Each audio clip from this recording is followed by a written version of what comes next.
How's it going, guys? Welcome back to my channel, Fast Hands Gaming. I'm your boy Fast, and I would like to officially welcome all of you new players to the official launch globally of Clash of Beasts. That is correct. Finally, the game has 100% come out to all regions, iOS players, the whole 9 yards. I unfortunately wasn't able to get on early this morning when it first dropped and just give you guys this video. Work kind of got in the way. However, now that work is over, I'm happy to give you guys the best that I can in this first video.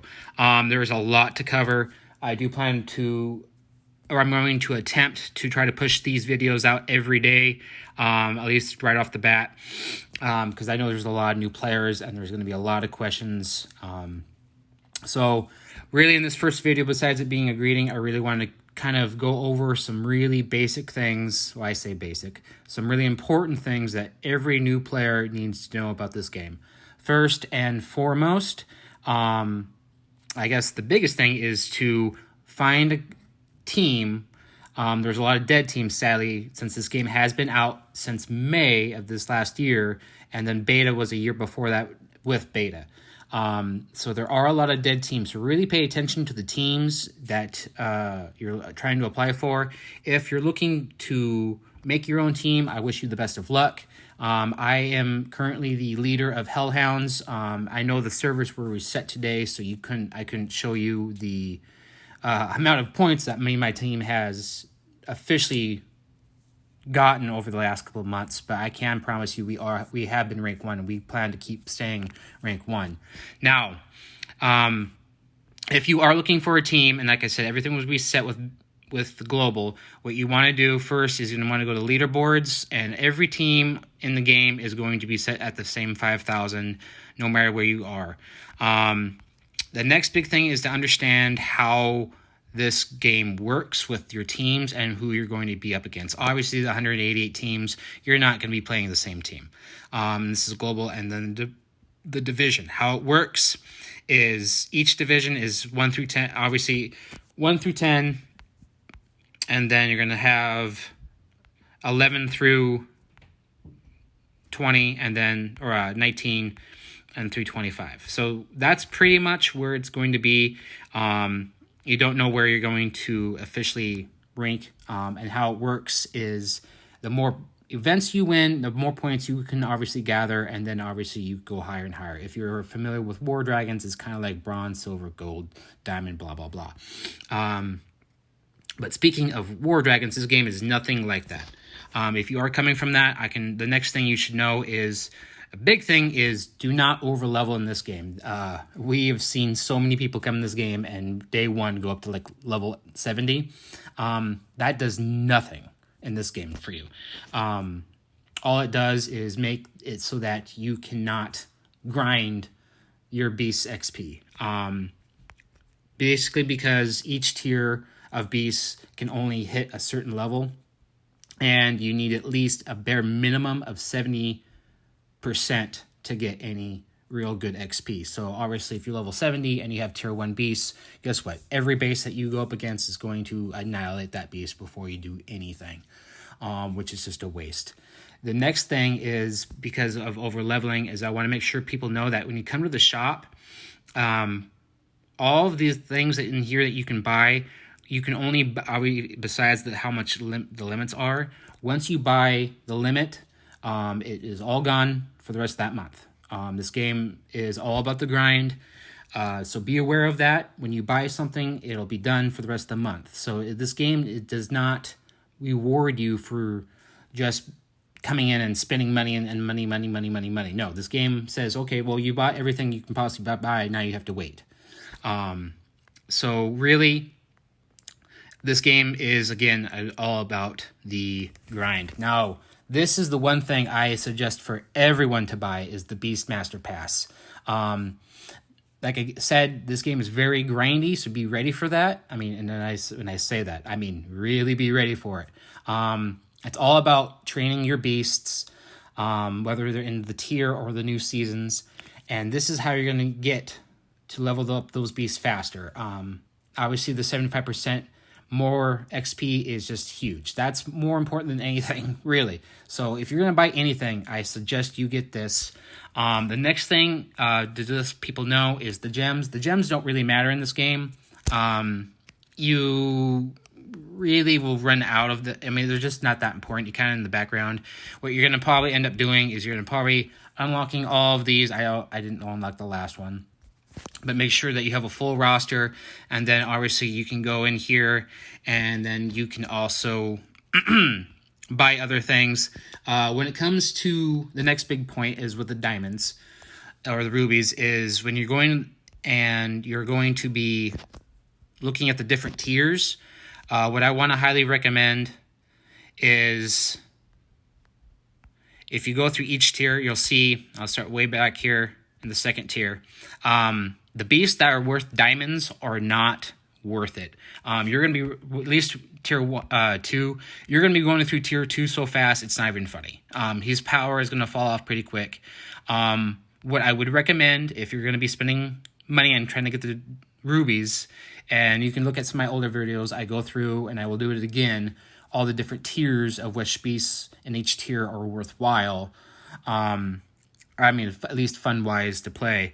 The first real beast you want to buy is going to be Slughorn for the 40k.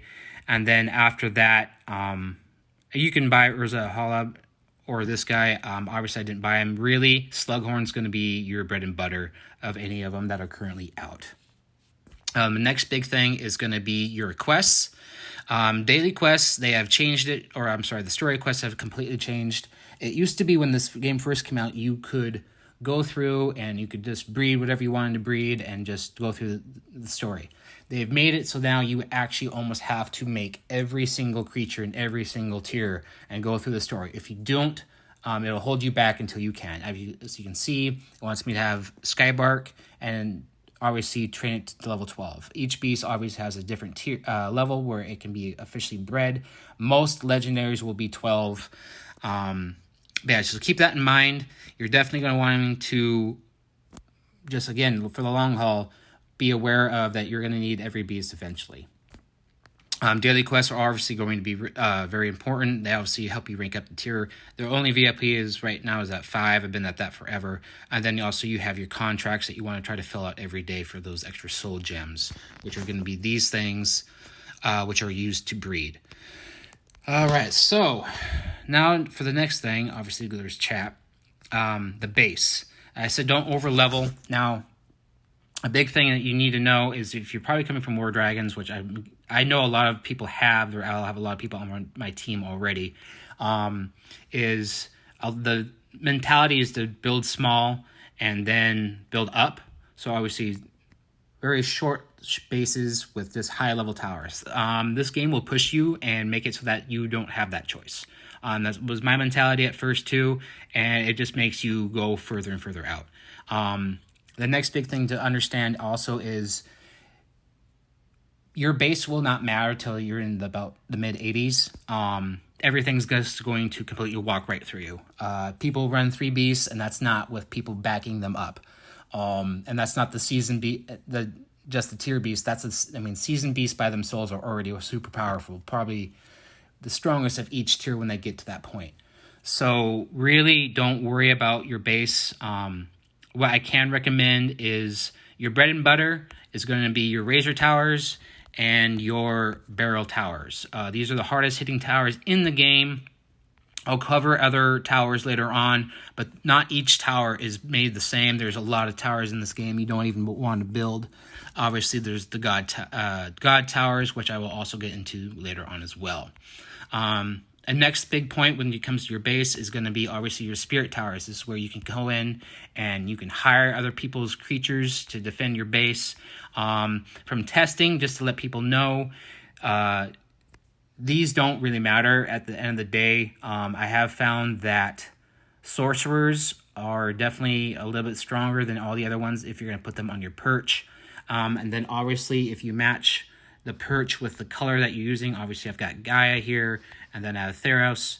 If I put either a green or blue beast, it will actually help increase the power. And then, yeah. So the next thing is going to be, I would say, is, I already went over that, so let's go ahead and look at your kingdom. So this is where you're going to go in, and you're going to see your clan that you're in. Clan research, as you can see, I'm level 4, or my team is level 4.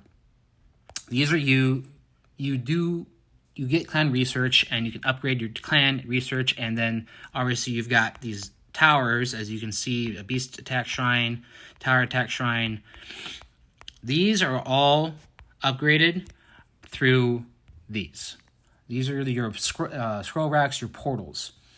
These are going to be very important and leveling up your team and your guild and getting extra power from the towers. So keep that in mind. And the next thing with these, and we had to find out the hard way, is make sure you're keeping track of where all your team is with your tiers and the beasts that they're making. You kind of have to take everything to expert, because some portals won't let you use them if you don't have expert beasts. The next big thing is these missions, as they are, or expeditions, they can be anywhere from 3 creatures to 6. And if they are not all full, you will not get any of the prizes that come with this. And what you get from this is going to be, you're going to get some XP pots, which is the main thing, and then obviously stuff to help upgrade your base. And then obviously you need to know when you're attacking, almost everything you're attacking in here, for at least for the longest time, these aren't players. The majority of these are bots. If you want to attack players, what you're going to have to do is you're going to actually have to go in and look for teams. You can go like this. You can click on a team. Should be able to click on the team, and then you'll go through, and then you can find players that you want to hit. As you can see, the first team right here is completely inactive. You're gonna, like I said, a lot of the teams are going to be inactive. This game has been out for a while, so keep that in mind. Make sure to come join the official Clash of Beasts Discord. I post a lot of these videos on there. We've been trying to help help grow. We have a lot of tips. Me and my team do have a breeding guide for everything that you would need, but I will get into that later on. Anyway, guys, I am very excited about the game being officially in global. I look forward to seeing you guys on the battlefield and competing against more teams. But yeah, if you have any questions, please feel free to PM me on YouTube. Obviously, you can find me here in game, Fast Hands Gaming. I'm not hard to find. I'm level 91. There's only 2 people in this game, me and my other officer, that are that high level, so it should be pretty easy to find us. If you're looking to join our team, we do require that you join our Discord first. But again, message me. You can also message some other people in my team. Denver, if you see him talking, or Zen. They really are easy to find.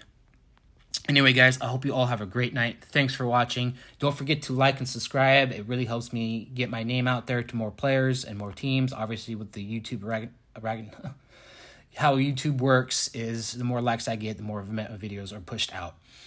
Like I said, have a great night. I'll catch you next time. Peace.